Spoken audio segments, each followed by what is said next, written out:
What is up, everyone? I am joined virtually with Adam Rank and Marcus Grant. The all-decade team for the NFL has just been released, but it's the three of us, so we are here to talk fantasy football. So we're going to give a fun little fantasy spins to the wideouts. Now, the guys named to the list, some legends, if you would say. We have Antonio Brown, Larry Fitzgerald, Calvin Johnson, and Julio Jones. Rank, I want to start with you. Out of this list of guys, were any of these guys your all-decade fantasy wideout, or are you going to go off menu?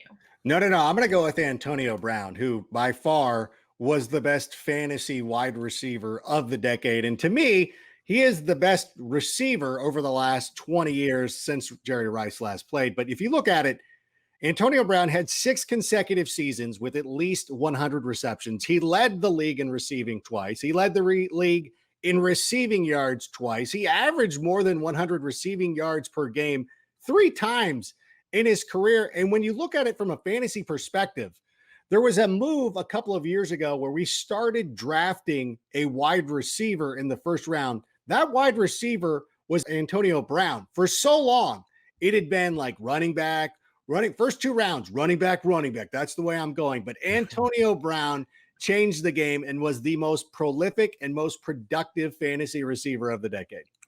All right, Marcus, are you agreeing with him and AB? You going to go off menu or another guy on this list? I mean, I think AB is a perfectly fine pick, but I'm going to go to Larry Fitzgerald. And the reason I'm going with Larry Fitz, one of those guys, he is the guy who played every single year of the decade, first and foremost. And for a lot of those years, he was fantastic, had 80 or more receptions in 6 of the 10 years. But on top of it, he was a guy who maintained fantasy relevance despite playing with a litany of quarterbacks. I mean, Antonio Brown pretty much played with Ben Roethlisberger his whole career. Julio Jones was fortunate to have Matt Ryan the whole time. Larry Fitzgerald played with a lot of different quarterbacks, and let's be honest, a lot of them were not good. And somehow he still maintained his fantasy relevance. He was a guy who would get targets, who you knew was never going to drop the football. I mean, Adam Rank made a point recently that Larry Fitzgerald has more career tackles than he does drops. That speaks to how good he has been. And so even though the numbers sometimes weren't necessarily gaudy, the fact that he was relevant for pretty much every year of the decade, I think speaks to his overall greatness. If I might point out, NFL research gave me that note on Larry Fitzgerald.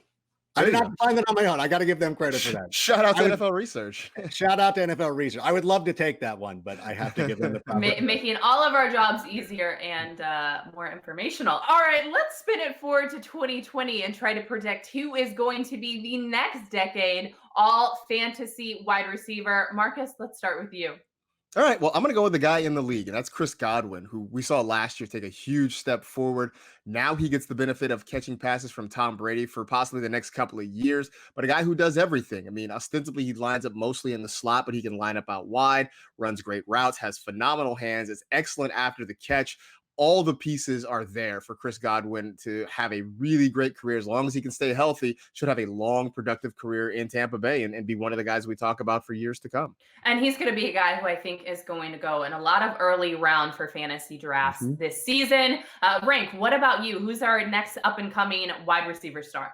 I love the pick of Chris Godwin, and DJ Moore is another guy who comes to mind, but I'm going to go a little bit outside of the box. I'm going to go with CeeDee Lamb here because his career is starting in this decade. So his career is not going to overlap or the best prime years of his life or in the previous decade. No, he starts this season, and depending on where he goes, I know that he could end up going to Las Vegas, maybe San Francisco. Either one of those spots would be great for him to start his career and to go out. When you look at the tape and you look at what he was able to do in college, he projects to be one of the best receivers in the game. And hopefully he will play the entire decade.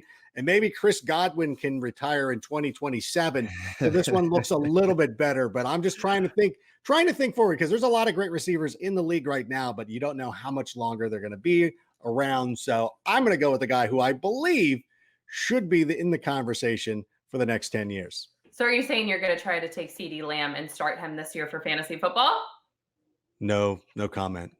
We're in a league, Kimmy checks. I can't give you all my secrets right now. Okay, fine. I'm taking CeeDee Lamb. Yes.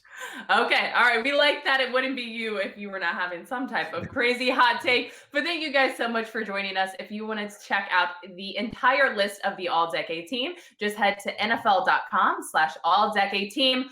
Marcus, Rank, I will see you guys later. Thanks so much for joining.